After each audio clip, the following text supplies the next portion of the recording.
Olá, pessoal, tudo bem com vocês? Estamos dando início ao TanumaCast, o podcast que vai além do direito. E hoje estamos no 19º episódio, último episódio da primeira temporada do nosso podcast. E hoje, encerrando o ano 2025, tomaremos as atividades do podcast. Eu tenho a honra, a alegria de receber como meu convidado o ilustre, amigo Fernando Reis. O Fernando é mentor, consultor, graduado em Química e tem mestrado em Materiais Nucleares pela Universidade de São Paulo, pela USP. Tem MBA, nível de pós-graduação, em Gestão de Negócios pela Fundação Getúlio Vargas, FGV. E hoje nós vamos bater um papo informal, sobre um assunto que ele domina, ele é consultor, um expert, que é liderança e gestão de equipes de alta performance. Em primeiro lugar, dando início, eu vou passar a palavra ao Fernando, para ele aí fazer as considerações iniciais. Eu quero que ele fale para nós aqui quem é o Fernando hoje.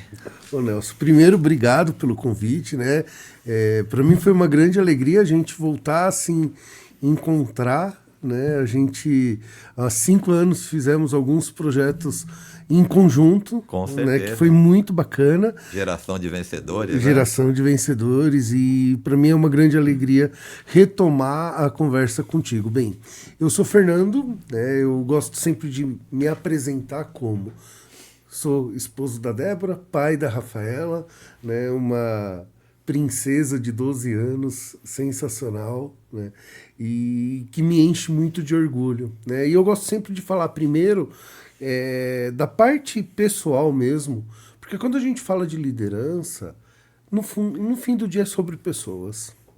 Nessa caminhada eu abri a minha empresa, que chama Instituto Fê Moraes Reis, que a nossa missão é o quê? É promover desenvolvimento socioeconômico de empresa e de profissionais, através de liderança, através de desenvolvimento de equipes de alta performance, porque eu tenho uma crença muito forte que é muito importante você crescer profissionalmente, é muito importante a sua empresa crescer, mas crescer sem gerar impacto não fecha a conta. Muitas Verdade. empresas têm ainda um ponto crítico gigante em como engajar funcionário, como trazer o time para realmente, trabalhar por um propósito. E quando você associa crescimento empresarial com geração de impacto, aí você traz o time para não ser só um negócio, para ser uma causa. Maravilha. Esse é a minha grande paixão, de como unir equipes para realmente poder fazer algo além do negócio. Que legal, maravilha, Fernando. Fernando, quais eram os seus sonhos de infância? O que você projetava para a vida adulta? Você sabe, assim, desde pequeno eu acho que eu sempre quis ser químico, Eu lembro que quando eu era bem novo eu tinha aquele jogo de química, sabe? Que acho que tem até hoje da Grow, se eu não me engano. Acho que tem, sim. E aí eu gostava de fazer experimento e depois, mais tarde, eu fui entender que, assim, a química, ela faz o que ela faz, a transformação material, Em 2003, 2004, quando eu pego a primeira equipe, aí eu entendo que, além da transformação material, a gente precisa focar na transformação humana. Nossa, e aí que fez legal. todo sentido para mim, Então, desde pequeno, meu sonho sempre foi nessa parte de química, E eu fiz a minha carreira em cima disso, Eu fiz técnico em química, fiz bacharel em química, depois eu fiz mestrado na área de engenharia nuclear, legal. Que também era um tema focado para a área de química, Lá na USP. E eu fui não tirar o sonho de ser químico, mas entender que, além de químico, eu precisava entender de pessoas quando eu assumi a primeira equipe, Nelson. Que legal. Eu assumi uma equipe muito novo, eu Nossa. era muito novo, e um líder muito novo é um desafio dobrado. Verdade. Porque você não se conhece o suficiente. É verdade. E você cuidar de pessoas sem se conhecer pode ser um grande problema. Autoconhecimento é importante, né? Em todas as fases. E quando eu assumi a primeira equipe, eu tinha 25 anos. E com 25 anos você não bem tem. jovem, né? Você não tem autoconhecimento suficiente para si, imagina para fazer gestão de uma equipe. É verdade. Né? Então, verdade. foi desafiador para mim, mas foi muito mais desafiador para o time que eu cuidei. Que legal. Quando eu fiz essa primeira jornada na liderança, né? Legal. Fernando, você tem, né? A gente percebe claramente que você tem o perfil de líder, né? Do líder. Por isso que você é um líder transformacional e por isso que você também né, dá aulas, você ministra aí mentorias, coaching, enfim, todo relacionado a ensinar a liderança. E desde criança você já tinha assim esse espírito empreendedor em termos de liderança? Porque você tem a visão. Não. Eu acho que não. Na verdade, assim, quando eu, na minha fase de criança, eu tive muito problema em comunicação. Sério? Eu tinha um problema de dicção muito grande, tanto que até hoje algumas palavras travam. Mas não é perceptível isso, né? É um grande esforço, vamos dizer isso. É um grande esforço Aham. meu e da minha mãe, que eu fiz Entendi. fono por muito tempo, né? Sério? Caramba. E eu acho que o que me levou para a liderança não foi nem o fato de liderança, foi a comunicação. Ah, sim. Porque eu entendi que eu precisava aprender a me comunicar melhor, senão eu ia ficar à margem. Certo. Né? E eu fui ter o primeiro... a primeira experiência de melhorar a comunicação Sim. dando aula. Olha que legal. Eu acho que a liderança entra comunicação em aula. Por quê? Aham. Quando eu estava no técnico, né, eu tinha uma comunicação que não era a melhor, né, em função de toda essa dificuldade de fala. E aí eu falei, bem, a melhor forma que tem para você treinar a comunicação e saber como é dando aula. Então eu me verdade. inscrevi num programa voluntário que eu dava aula de preparo para vestibular Olha que legal. dentro de uma comunidade. Olha. E lá eu acho que foi a minha primeira experiência em, primeiro, melhorar a minha comunicação para ajustar para o público e entender como conduzir uma sala. Entendi. Né? Então, na realidade, a pessoa que não consegue desenvolver a comunicação, a boa comunicação, ele tem dificuldade de liderar, né? De se Totalmente, fazer Nelson. ser ouvido, né? Totalmente. A característica número 1 de um bom líder é a habilidade de comunicação. Que legal. Né? Eu brinco assim, que todo líder ele tem que saber fazer duas coisas muito bem. Além de pessoas tal, mas falando em habilidades, Certo. uma é comunicar e outra é saber vender. Porque Certo. como líder, primeiro, você toda hora está comunicando e as maiores... os maiores problemas que existem é o líder ter falado uma coisa e o time ter entendido outra. Certo. Né? Você ter uma verdade. comunicação e não ser bem compreendido. E a segunda característica é de vendas. Olha. Porque como líder você está toda hora vendendo uma ideia Entendendo para uma alguém. ideia. É verdade, é verdade. Né? É Aquela verdade. ideia do chefe que eu mando, você faz, hoje já não é mais... já não cabe mais, já Não não tem funciona, mais, né? não funciona mais. Então o líder ele precisa constantemente fazer o papel de vendedor, de vender as suas ideias, de vender um projeto para a equipe, de trazer a equipe como parte do projeto. Olha né? que legal. Então, a habilidade de comunicação e de vendas, todo líder precisa Ter, né? É uma ter. necessidade, né?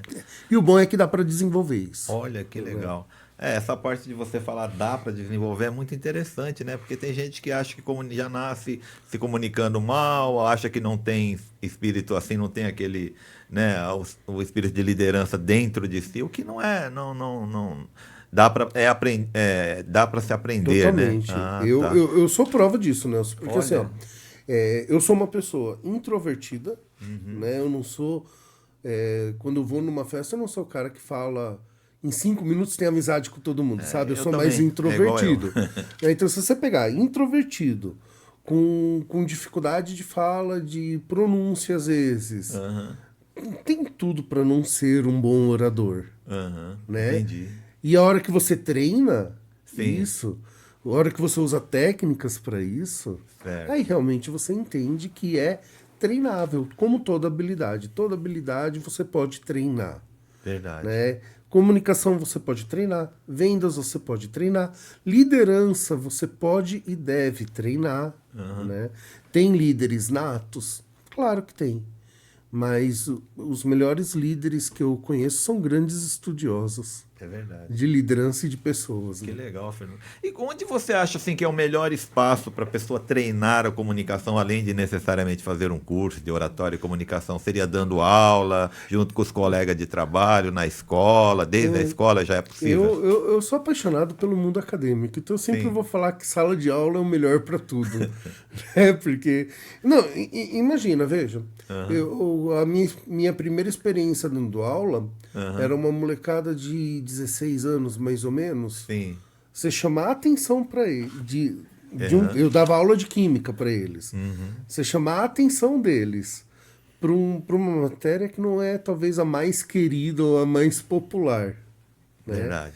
E você fazer um tema complexo ser compreendido, né, é um baita exercício de docência. Ah, sim. Mas a docência não existe sem uma boa oratória. É verdade, é verdade. Né? Para aprender a atenção, né? Contar histórias, né? É isso. Storytelling. É isso. Eu gosto muito da ideia que, assim, na verdade, o que eu acabo fazendo eu sou um bom explicador. Sim. Né?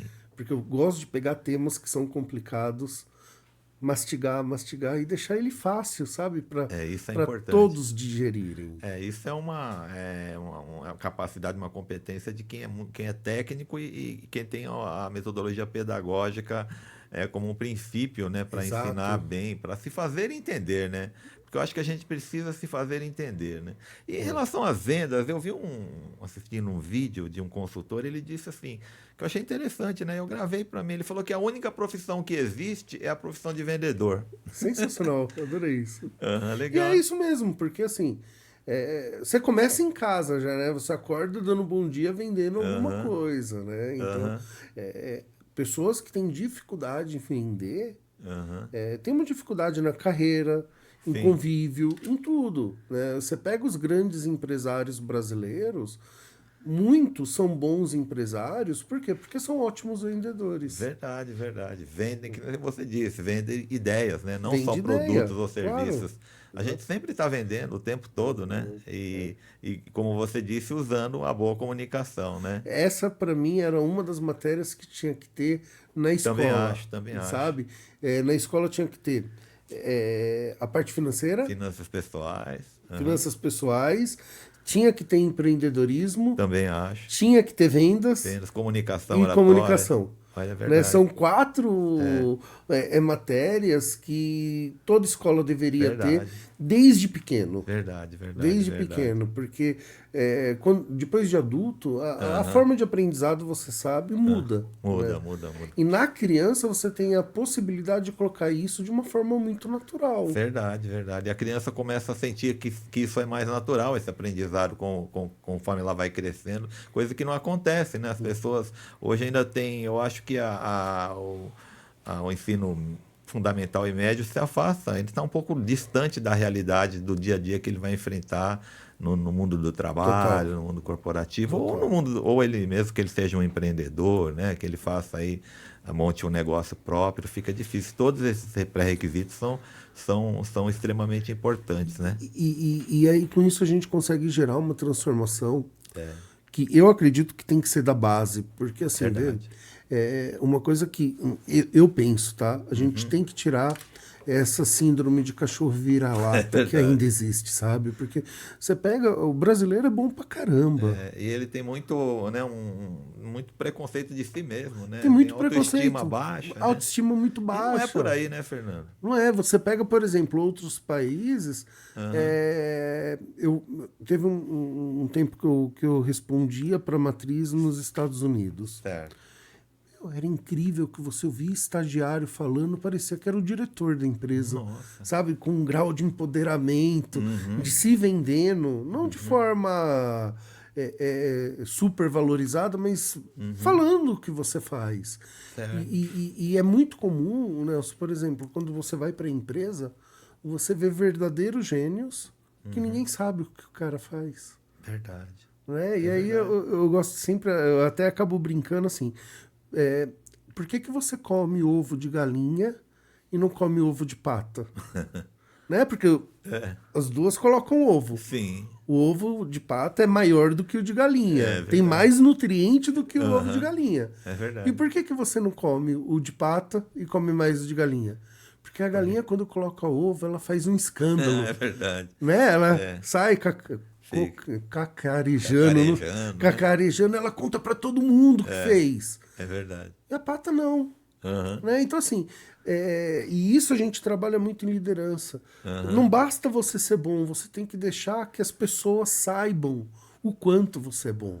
É verdade, é verdade. Né? Isso é Você tem que importante. contar o que Tem você que contar, faz. é verdade, né? Quem não é visto não é lembrado. Quem não Esse é visto não é né, a lembrado. máxima aí do marketing, né? Exatamente. Né? Aham. E assim, não é responsabilidade do outro adivinhar o que você faz. Não, É responsabilidade sua falar, é sabe? verdade. E se você cuida isso desde pequeno em criança, você tira, por exemplo, Aham. dificuldade de falar no que você é bom. É verdade. Né? Eu pego muita gente que é muito bom num tema e tem vergonha de falar tem porque gente acha que que é acha arrogância. que é arrogância, é falta de modéstia, mas não é, a pessoa não é obrigada a adivinhar, né? Eu vejo isso na advocacia, Fernando, porque existe aí uma regra, né? Os código de ética, ele fala que a gente tem que fazer divulgação moderada. Porém, se você não coloca lá na sua divulgação primeiro que você é advogado, primeiro o seu contato, o seu endereço, como é que as pessoas vão te encontrar? Qual a tua especialidade, né? As pessoas não vão adivinhar, por isso que eu sempre falo, desde os alunos, da faculdade, da graduação para os meus alunos, eu falo, olha, começa a divulgar, falar que você é estudante de direito. Mas aí o pessoal vem e fica tirando dúvida, mas é bom porque você já vai treinando, né? Você já vai treinando, orientar as pessoas para depois você entrar no mercado como advogado, você já vai estar mais conhecido, né? É isso aí. O Fernando, e agora, assim, como que foi a sua trajetória assim, na vida acadêmica? Você que fez a graduação em Química, né, MBA, em Gestão, também você fez aí o mestrado, né, na USP. Você sabe assim, eu fui um ótimo aluno até o técnico. Entendi. Né? Ou seja, até quando a minha mãe ficava em cima. Entendi. Né? Na faculdade eu não fui um bom aluno. Né? Porém, como eu já tinha esse projeto social de dar aula, o que eu fazia? A minha faculdade foi... eu não fui um bom aluno, fiz muita coisa que não é bom para aluno fazer. Mas eu sempre gostei de estudar. Entendi. Então, o que eu fazia? Eu sempre estudava e ensinava antes das provas. Entendi. Né? Então, isso fez eu passar a faculdade numa zona de conforto muito grande. Entendi. Porém, quando eu fui para o mestrado, eu senti muita falta disso. Entendeu? Entendi. Porque aí eu entendi no mestrado o quanto aquilo não foi necessário. Né? Isso foi uma grande virada de chave mesmo. Né? Entendi. De quando você vai estudar, aproveitar cada minuto. Entendi. Né? Então eu começo a trajetória com química, vou para a área nuclear, né? E para a área de liderança eu vou por uma necessidade minha. Entendi. Né? Eu não estava sabendo como liderar uma equipe, que foi a primeira experiência que eu tive. Falei, legal, gostei desse espaço, gostei do lugar que um gestor e um líder tem, só que eu tenho que aprender como fazer isso de uma maneira melhor. E foi aí que eu vou buscar FGV, depois eu vou buscar coach, chego como master coach, depois vou buscar certificação para conselho de empresas, né? Então eu costumo falar, eu terminei o mestrado em 2008, se eu não me engano. De 2008 para cá, que começa a minha jornada realmente de estudo, que de 2008 para cá eu não parei de estudar um ano. Entendi. Todo ano eu faço alguma coisa, algum estudo em alguma área que eu sinto falta. E você, Fernando, você ainda acha relevante o estudo assim formal? A pessoa fazer faculdade, se possível pós-graduação, mestrado, doutorado? Você vê, eu vejo muitas pessoas falando que não tem necessidade, que pô, vai empreender, tal. Mas uma coisa para mim é fato. Se você é um bom empreendedor sem estudo, com estudo você vai ser um empreendedor melhor ainda. Com certeza. Né? Então a formação formal, Sim. faculdade, pós, é extremamente necessário, Nelson, na minha visão. Né? Qual é a grande armadilha? Principalmente para quem gosta muito de estudar. Estuda e não coloca em prática. Isso que falta, às vezes, em muita gente, né? Né? E eu acho que é por isso que acaba criando essa ideia de que o estudo formal não é tão necessário. Vira um preconceito contra o estudo, né? Porque a pessoa que coloca em prática, por vezes ela tem melhor resultado. Porque ela pôs em prática. Sim. Mas se você pegar a pessoa que tem o conhecimento e ela coloca em prática... Meu Deus do céu. Né? Boa, né? Tem uma frase que eu ouvi num dos cursos de vendas que eu fiz, que o instrutor falava assim: me mostra um vendedor que estudou tanto quanto um médico, que você vai estar me apresentando uma pessoa que é milionária. É verdade, é verdade. Né?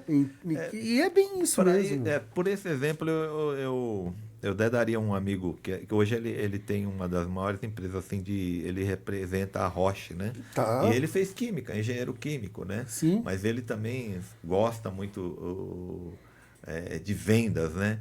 Então ele também caminhou pro lado de vendas, né? Mas ele colocou muito em prática assim, essa parte do conhecimento profundo, porque agora ele especializou em venda de equipamentos para laboratório. Então, e ele era o primeiro vendedor. Hoje ele tem acho que uns 10 vendedores, tem uns 30 funcionários, né? Nessa empresa no Nordeste. Aí eu falei, pô, Sérgio, mas você... Quem é o seu que atende você geralmente? Ele falou, o pessoal de hospital, laboratórios, clínicas. Então, geralmente é um médico ou um biomédico. Ele falou, sim. Eu falei, mas você não tem dificuldade, Sérgio, de falar com o médico? Ele falou, não, o médico, o biomédico, ele entende da área dele, o médico entende de medicina, mas eu entendo do equipamento. Ele nunca vai saber os dados, as informações técnicas, né? Como eu conheço, para que serve o equipamento. Então eu estudei tudo, eu estudei minuciosamente. Então eu não tenho nenhum constrangimento e vendo tranquilamente, melhor do que talvez um médico que não tivesse tanto conhecimento do equipamento venderia. É sobre isso que você está falando, né, Fernando? O William Burgett, ele tem uma... Ele fala muito do estudo em T, né? Que é bem isso que você disse. Ele fala que 20, 30% você tem de conteúdo raso, Sim. Tá? Que é o que permite a gente poder ter conversas de futebol, de quebrar o gelo. E você tem 70, 80%, né? Por isso que é o T, né? 20, 30, Sim. 70, 80, de conhecimento específico e profundo. Né? E o conhecimento específico profundo você tem através de bons livros, através de bons cursos, mas através de uma boa formação também. Entendi. Né? Você precisa ter essa boa formação. E quais são as dicas que você daria aí para aproveitar bem os estudos, né? Lógico, você teve, né, o aprendizado, você disse que em algumas partes você poderia ter ido melhor. Mas Exato. O que você entende como uma pessoa? Lógico, você aproveitou bem, né, o que você aprendeu, tanto que você está aqui como um consultor, um professor, um mestre aí em vários assuntos aí, né? Tanto na área técnica de química, como na área aí de competências comportamentais, recursos humanos, gestão de pessoas, né? Qual que é a dica assim, que você daria para a pessoa se encaminhar para os estudos e ser bem sucedido? Assim, o que eu falaria para minha filha, né? Sim. Independente do que você for estudar, estuda o que você gosta. Olha, que legal. Porque assim, estudar dá trabalho, estudar consome energia. Verdade. Você tem que abrir mão de coisas para o estudo. Verdade. Então, já que é para fazer isso, faça o que você gosta. Meu sonho é medicina. Estuda medicina. Mas é difícil entrar. Dá um jeito e entra. Né? Eu ainda venho de uma geração que não pegou tanto isso, mas, por exemplo, a geração do meu pai, às vezes não tinha muita flexibilidade de estudar o que queria. Verdade. Estuda o que dava. Tinha algumas profissões básicas, né? Exato. Medicina, advocacia, né? Eu ia ser advogado ou E que não era médico acessível a ou todos. professor. E que não era Que acessível a não era todos. acessível a todos, é Né? verdade. Hoje eu acho que a gente tem uma democratização do Sim, ensino que é muito grande, é sabe? verdade, é verdade. É, hoje quase todos conseguem realmente ter acesso a um bom ensino. Eu não estou falando a um ensino de excelência, porque Entendi. eu acho que ainda tem uma distância, né? Mas principalmente nível técnico e de universidade, você consegue ter um acesso interessante. É verdade. Eu vejo, Fernando, na área do direito, né? Eu peguei lá uma pós, né? Graduação, né, voltado à parte de gestão de escritório de advocacia. Eu falei, deve ser, porque eu achei barato demais, né? Acho que era R$ 49,90 por mês, 10 parcelas, mas eu me inscrevi e eu fiz, né? Você consegue terminar ele em uns 8 meses, um ano, É né? isso. E foi muito bom, sabe? Eu É aprendi isso. bastante, peguei né? Poxa, eu falei, caramba, então porque eu vejo assim que mudou muito, né? Hoje eles conseguem, de forma online, dar um curso, cobrar R$ 49,90, mas parece que eles tinham 3.000 alunos, né? Se você faz um presencial, uma pós-graduação a Você nível de limita. especialização, você vai ter lá uns 30, 40, 50 alunos, você tem que cobrar muito mais, né? Tem que cobrar uns Não, R$ 1.000 para... eu tava vendo, Nelson, quando eu fiz a minha graduação, a minha pós na GV, né? A GV é uma escola cara, Sim, né? sim, é um padrão de excelência. Esses dias eu tava vendo de fazer um segundo MBA na própria GV, só que online.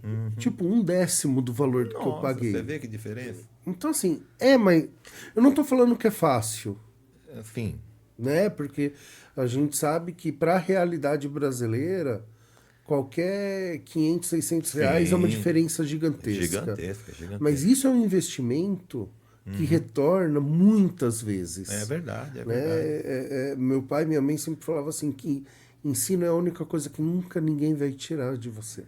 Aham. Conhecimento é a única coisa que nunca ninguém Não, vai ninguém tirar de tira, você. não tira, tira. Né? Você pode perder tudo se você tiver conhecimento, você tem a capacidade de dar a volta por cima, né? Levantar, sacudir a poeira e dar a volta por cima, né? E tem uma palestra do Steve Jobs, se eu não me engano é em Stanford, quando ele é paraninfo, Sim. que ele fala assim, o poder de conectar os pontos, né? Então ele Olha, fala assim, que muitas coisas que ele aprendeu foi o que contribuiu para ele poder formar e constituir a Apple, olha que né? legal.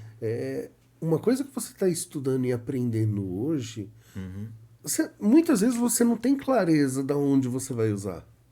Mas que você vai usar, vai. É verdade, é verdade. Né?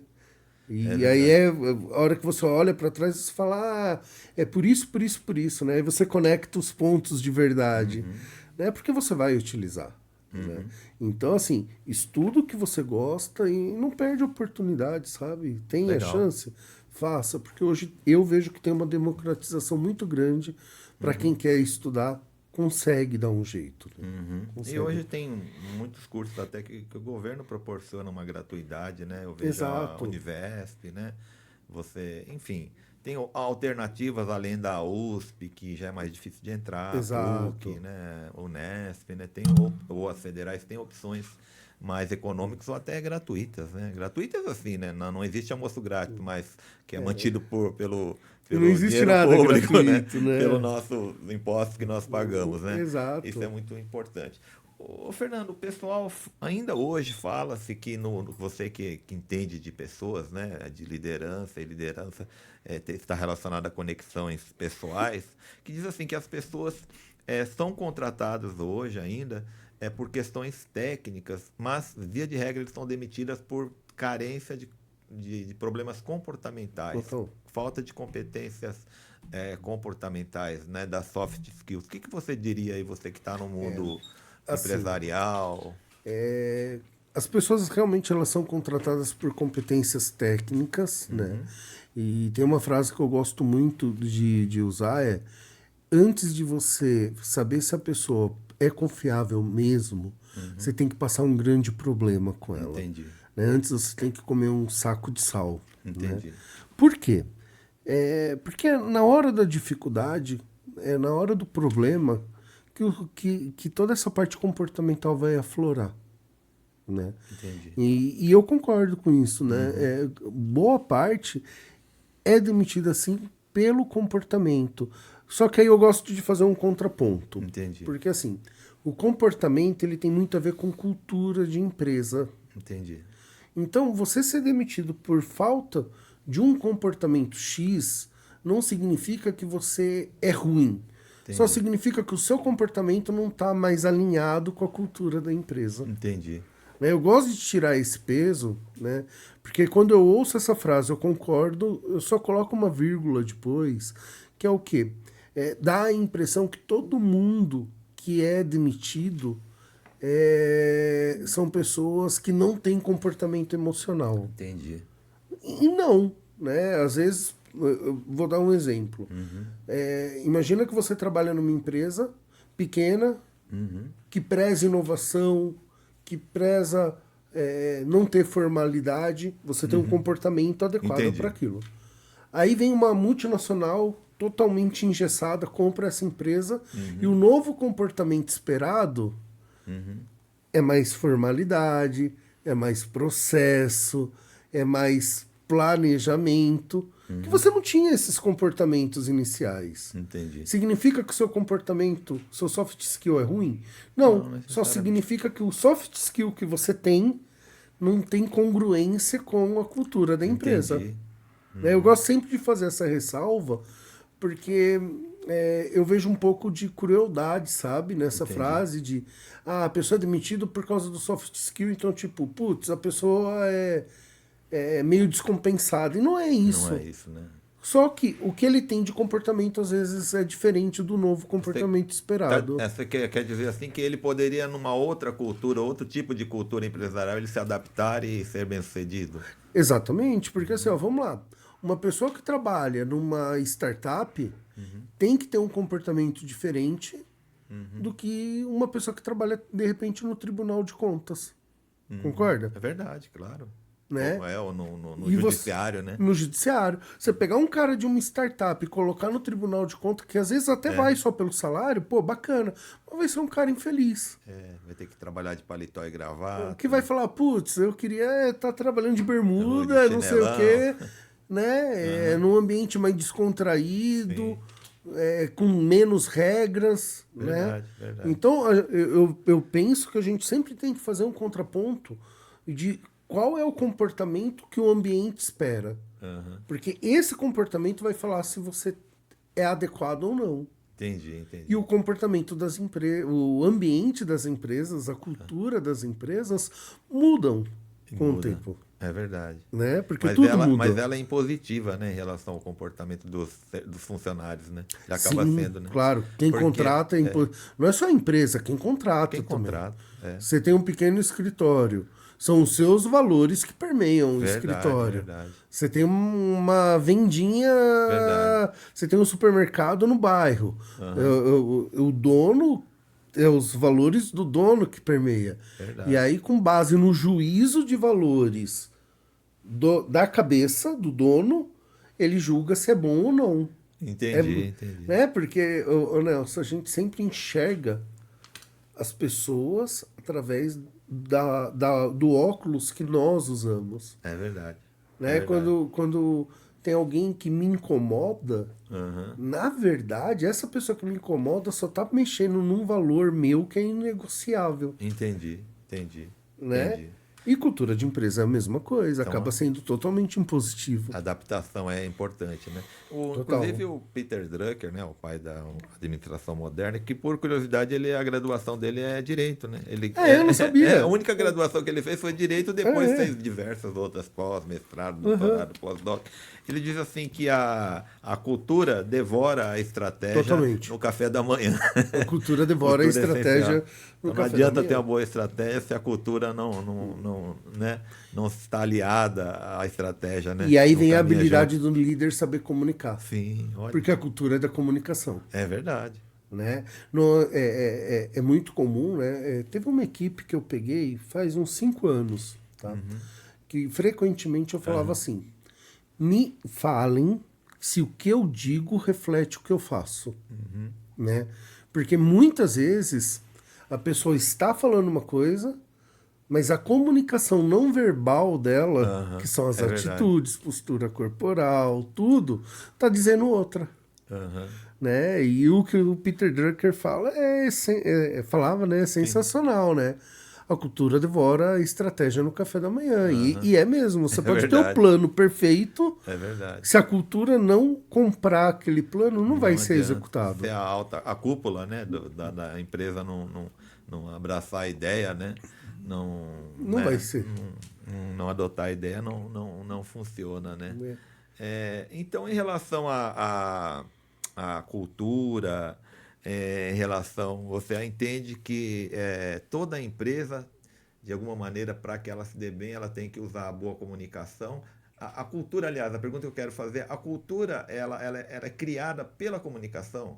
A Eu acho que comunicação gera... a comunicação é um dos Ah, elementos para a tá. cultura. Né? Aham. Então vamos lá. Comunicação, perfeito. Segundo, não adianta, exemplo vem da liderança. Entendi. Não adianta você pregar uma coisa Uhum. e praticar outra. Né? Então, a cultura, uma vez que você define ela, que é um acordo. Né? A cultura, eu gosto de falar assim, a cultura de uma empresa é igual em casa. É um acordo de convivência. Certo. Aqui nós permitimos isso, aqui nós não permitimos isso. Né? Então, a cultura de uma empresa, uma vez que você conseguiu definir o que você aceita, o que você não aceita, como comportamento, aí você tem que desdobrar ela, tanto em Entendi. comunicação como em Entendi. exemplo, Nelson. Verdade. Né? E eu vejo que cultura de empresa é um negócio que está muito forte. Por quê? Por muito tempo, as empresas focaram muito em bater meta, bater meta, bater meta. E bater meta é o quê? O que eu quero fazer? As grandes empresas já perceberam que tão importante quanto o que é como você faz. Entendi. E o como você faz é a cultura empresarial. Olha. Né? Que Porque legal. o que Interessante. a meta que você tem que bater, você não pode fazer, você não pode alcançar a sua meta e a hora que você olha para trás, você encontrar um rastro de sangue, Verdade. né? É verdade. Porque isso é uma cultura que não é aceita, por exemplo, nos ambientes que eu convivo. Entendi. Em outros pode ser, Entendi. mas nos que eu convivo não é. Então, Sim. tão importante quanto o que alcançar é como eu vou alcançar. Então, os fins não justificam os meios utilizados, né? Então, quer dizer, Por esse lado, não, tem que né? ter meios éticos, né? Que você está querendo Totalmente, dizer. totalmente. Meios éticos, de atender o que é demanda legal, mas principalmente lembrando e focando mesmo, sabe? Que o negócio só existe porque tem pessoas, É verdade. né? Então, assim, vale a pena você alcançar um resultado e não conseguir trazer as pessoas junto, eu acho que Não não vale vale. a pena, né? É verdade. Né? O que é tão importante quanto o como. Com certeza. E uma pergunta que eu sempre faço para os técnicos, né? Essa pergunta agora tem com o advento da inteligência artificial, aí tá um burburinho, né? Então, estamos aprendendo a conviver com a inteligência Sim. artificial, com os robôs. Você acha que a inteligência artificial, conforme alguns acham que sim, outros não, vai tirar muito mercado de trabalho de profissionais? Assim, Uau, vai. Vamos lá, como eu vou falar só. Para mim, a inteligência artificial é o novo datilógrafo. Entendi. Né? Eu não peguei essa época, mas alguns anos antes, com certeza eu ouviria que você tem que fazer datilografia, porque senão você não vai ter um bom emprego. Eu ouvi isso. Né? Tanto que hoje quem tem certificado de datilografia serve para enfeitar a parede ou não serve para nada. Né? Verdade. A inteligência artificial, no meu contexto, tá? Na minha visão de mundo, cara, não é mais uma questão de se vai ser usado. A gente precisa entender como vai ser usado. Então, Certo. vai tirar emprego? Vai de quem é resistente. Não tem Entendi. dúvida. Sabe? Agora, o grande esforço nosso é como que eu utilizo isso? Né? Então, por exemplo, não pode fazer trabalho escolar, né, voltando para a criança. Não pode fazer trabalho escolar usando o chat GPT. Pô, bacana. Mas isso não é inteligente. Não é bem melhor você virar para a criança e falar, faça o trabalho usando o chat GPT, Verdade. venha e explique o que você entendeu. Sim. Sabe? Por que ao invés de querer ficar afastando, a gente não aproxima e ensina a usar de forma inteligente? Verdade. Né? Esses dias eu escrevi um e-mail, né? E eu achei que eu estava sendo meio agressivo no e-mail, né? Aí eu joguei no chat e falei, reescreva um e-mail sendo mais polido. Meu, saiu um e-mail bem melhor do que eu escrevi. Sabe? Por que não usar essa tecnologia? Verdade. Né? Verdade. Ao invés de ter esse receio, porque senão é o receio do datilógrafo de 30 anos atrás. É verdade, é verdade. Né? Ensina como usar de maneira ética, coerente, adequada. Verdade. E aí você vai colher resultado bem melhor do que ficar nessa briga, sabe? De vai tirar emprego ou não, porque eu não sei se dá para parar. Não, eu também acho que é irreversível, né? Não vai voltar, não dá para voltar no tempo, né?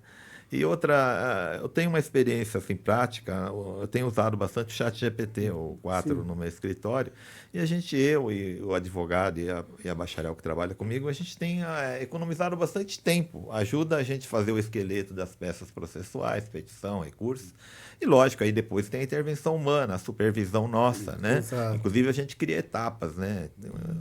O advogado júnior faz, supervisiona a IA, depois a gente passa de novo pela IA, mas mesmo usando, e depois eu, como advogado mais experiente, faço, né, já que eu que sou responsável e assino, eu concluo, né? Tá bom, não precisa melhorar mais nada, vamos protocolar. Mas eu entendo que esse ganho, que seja aí de 50% do tempo, é importante e eu tenho utilizado muito para atender com mais tranquilidade o cliente. O cliente vai lá para uma consulta, antes era 15 minutos, meia hora, agora eu fico 1 hora com ela. Né? Tenho mais tempo de conversar com meus colaboradores também sobre as estratégias. Então, eu acho que isso humaniza, né? É uma forma de humanização. Claro que Você é. está usando, nós estamos usando a inteligência artificial robô como nossa aliada para humanizar a minha advocacia. É isso, é como Né? você usar como alinhado. Exatamente. Porque, pegar o meu caso, né? Essa semana eu estava fechando um trabalho com uma cliente, né? Sim. E eu falei, eu vou jogar tudo isso no chat Sim. para pedir para escrever de uma forma mais palatável, Sim. né? Então toda a inteligência de bastidor foi feito na mesa, no papel. Aí depois a gente joga e usa. Então a questão é como você usa a tecnologia a seu favor. Sabe, eu sou um entusiasta de tecnologia, né? Então, assim, não adianta você lutar contra, sabe? Como você usa isso a seu favor? Verdade. Fazer as perguntas certas, né? O pronto. E que é Né? difícil pra caramba fazer Difícil. pergunta certa. É verdade, é verdade. Responder é fácil aleatoriamente, mas fazer uma pergunta, né? Por isso que há anos atrás já se falava, né? Os filósofos diziam que mais importante do que as respostas é saber as perguntar, perguntas, né? Então hoje exatamente. nós estamos vendo essa era de filósofos gregos lá de 1000 anos atrás. Exatamente. Mas é legal isso, é curioso, né? E agora indo para a parte final aqui, eu gostaria que você, Fernando, falasse assim, quais são os pré-requisitos de um líder eficaz, comparando Boa. o chefe do líder, do verdadeiro líder. Assim, o chefe muitas vezes ele vai ser muito autoritário, né? Dizendo tem que fazer isso, né? Isso é o que você encontra muito em literatura, tá? Porém, em algumas situações a autoridade é necessária, Sim. tá? Então, apesar que isso é o que se encontra muito em literatura, eu não coloco isso como a diferença principal, tá? Para mim, a diferença principal é o quê? O chefe, ele foca no eu, chefe. O chefe, ele quer o brilho para ele, né? O chefe, ele quer o palco. O líder não é um jogo de eu, é um jogo de nós. Entendi. E o líder, ele vê ele busca o liderado brilhar, não ele. Olha que legal. Né? Porque eu gosto de falar assim, que liderança é um jogo de bastidor. Verdade. Porque quem tem que brilhar é o meu liderado. Né? Se eu falar da verdade. minha equipe, né? Hoje eu tenho uma equipe de quase 40 pessoas. Tá? Eu tenho 5 pessoas que eu cuido da gestão direta. São 3 supervisores e 2 especialistas. Certo. E os 5, eles são muito mais genial do que eu Olha, na área deles. entendi. Sabe? Então o líder ele não tem esse receio de ter alguém melhor do que ele. Por quê? Porque o brilho é do nós, não é do eu. Né? E para mim essa é a maior diferença. O chefe ele está muito focado em eu sou bom, eu sou isso, eu sou aquilo, eu faço, eu aconteço. E o líder, o foco dele é nós Entendi. geramos isso. Maravilha, Né? maravilha. Tanto que assim, uma preocupação minha fala o que você faz bem e só me fala o que você precisa, porque se eu não atrapalhar, eu já estou ajudando muito, porque o cara é especialista. Verdade. Entendeu? Eu posso dar um retoque, falar, poxa, esse tom de azul tá muito, vamos colocar um pouco menos, olha, a visão do cliente, ela quer isso, que aí entra a experiência, sabe? De, ó, você tá passando, tá a informação correta, mas o cliente não vai entender, vamos fazer um ajuste. Mas o cérebro é do especialista. Verdade. E o líder entende isso e coloca essas pessoas em destaque. Maravilha. Bom, Né? Eu acho muito que legal. para mim essa é a diferença maior, sabe, Nelson? Não, elucidou bem. É uma dica aí para quem quer ser líder, né? Porque ser liderar hoje é um caminho assim também de excelência, é um caminho irreversível. Você começa a liderar, você começa a ganhar credibilidade, né, dos seus liderados, enfim, e você vai se sentindo bem. Você começa a ver aquilo como uma vocação, né, que nem é necessariamente uma vocação, mas se torna, né, aos olhos dos outros, de quem é de fora, você tem essa vocação, mas você desenvolveu essa competência, né? Então, quer falar alguma coisa? Não, você comentou isso, eu lembrei de um grande líder que eu tive, que ele falava o seguinte, né? Muitos líderes querem a gratidão dos seus liderados, mas quem tem que conquistar a gratidão é você. Verdade. Porque ninguém é obrigado, eu sou grato. Não. Né? Então, um bom líder, ele busca a gratidão do liderado, mas ele busca conquistar. E como que ele vai conquistar? Ajudando a pessoa a crescer. Verdade, verdade. Maravilha, Fernando. Com isso, vamos aí encerrando mais um episódio, o último episódio do ano, né? Mas ano que vem tem mais. E nós temos aí um convidado especial aí, né? Que está à altura de fazer parte do Tá Numa Cast, o podcast aí que um dos que mais crescem aí no Brasil, né? E é aquele conduzido por um advogado que mais assistido no Brasil, eu fico muito grato. Principalmente isso se deve ao quê? A competência, ao nível de qualificação alta dos convidados, né? Que abrilhantam o nosso podcast. Então, quero agradecer especialmente mais uma vez aí ao Fernando Reis, né? Agradecer ao Kaique, ao jovem Kaique brilhante que está aí no som e na imagem hoje, na parte técnica. Agradecer aos espectadores que acompanham o nosso podcast, tá? Agradecer ao empresário Robson Guedes, o Robinho da Contabyte, que mantém esse estúdio maravilhoso aqui onde nós gravamos os episódios. E eu passo a palavra ao Fernando. Ô Nelson, de novo eu queria agradecer, é sempre um prazer a gente poder conversar, né? Você tem, além da parte de advocacia, professor, você conduziu um projeto que eu sou realmente fã, porque quem salva uma vida salva o mundo, né? E você gerou transformação na vida de pessoas, muitas vezes vulneráveis, né? Então é um reconhecimento, é uma gratidão mesmo que eu tenho de participar, né? E eu gosto sempre de encerrar falando o seguinte, né? Tão importante quanto crescer é gerar impacto. Né? Uma A verdade. ideia do promover o desenvolvimento socioeconômico vem disso. Né? Hoje, eu conto com pessoas que são extraordinárias, né? Que, seja na empresa, fazem acontecer, seja nesse meu projeto do Instituto de promover o desenvolvimento socioeconômico, fazem realmente acontecer, né? São pessoas que você olha e fala, cara, são bem melhores do que eu em várias áreas, né? E isso agrega, né? Então, a minha parte final é cresça, né? Você cresça, mas não esqueça que você, além de crescer, você tem que gerar impacto. Gerar impacto é uma forma de você devolver aquilo que por algum motivo foi dado para você, né? E aí eu fecho dessa forma, cresça gerando impacto. Maravilha, maravilha. Então eu quero aqui, expressando a minha gratidão mais uma vez ao Fernando, principalmente eu tenho uma gratidão especial porque ele contribuiu bastante. Ele estava falando do projeto Geração de Vencedores, onde jovens, né, adolescentes de escolas públicas, oriundos de escolas públicas, vinham assistir palestras de conteúdo relevante e duas oportunidades. O Fernando esteve aí contribuindo voluntariamente para o projeto Geração de Vencedores, que produziu já frutos assim muito bonitos, aí, bons frutos, tá? Então agradeço ao Fernando por ter vindo de longe, né?